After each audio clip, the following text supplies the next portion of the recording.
ដែលបានកើតមកជាមនុស្សមិនមែនជាការងាយទេព្រោះត្រូវអាស្រ័យមហាកុសលកម្មជាបច្ច័យមិនត្រូវប្រមាថក្នុងជីវិតរបៀបយកជីវិតមកលេងសើចនោះឡើយឯការដែលមនុស្សយើងបានមកជួបនឹងព្រះពុទ្ធសាសនារឹតតែមិនមែនជាការងាយទៅទៀតហើយពេញសែនក្រដូច្នេះតើគួរបណ្តែតបណ្ដោយជីវិតក្នុងកាមគុណឬគួរតម្កល់ជីវិតឲ្យមានតម្លៃក្នុងគុណធម៌ទៅតាមអាវាតរបស់ព្រះសម្មាសម្ពុទ្ធបើជាព្រះរាជបុត្រតើគួរមកលេះលោះជាមួយនឹងក្មេងចន្ទាលអញ្ចឹងឬ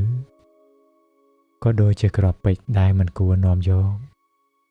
មកបោះលេងដោយទំថ្មនោះឡើយនៅក្នុងអបមាទវៈវគ្គទី2នៃព្រះគាថាធម្មបទព្រះពុទ្ធអង្គទ្រង់ត្រាស់សម្ដែងថាពួកជនពាលអប្រាជ្ញាតែងប្រកបរឿយនៅសេចក្តីប្រមាទចំណែកអ្នកប្រាជ្ញរមែងរក្សាទុកនៅសេចក្តីមិនប្រមាទដោយទ្រព្យយ៉ាងប្រសើរអ្នកទាំងឡាយចូលកុំប្រកបរឿយនៅសេចក្តីប្រមាទចូលកុំប្រកបរឿយនៅសេចក្តីរីរាយត្រេកត្រអាលក្នុងកាមឡើយត្បិតបុគ្គលអ្នកមិនប្រមាទខំសង្កេតពិនិត្យរមែងបានសេចក្តីសុខដ៏ទូលាយ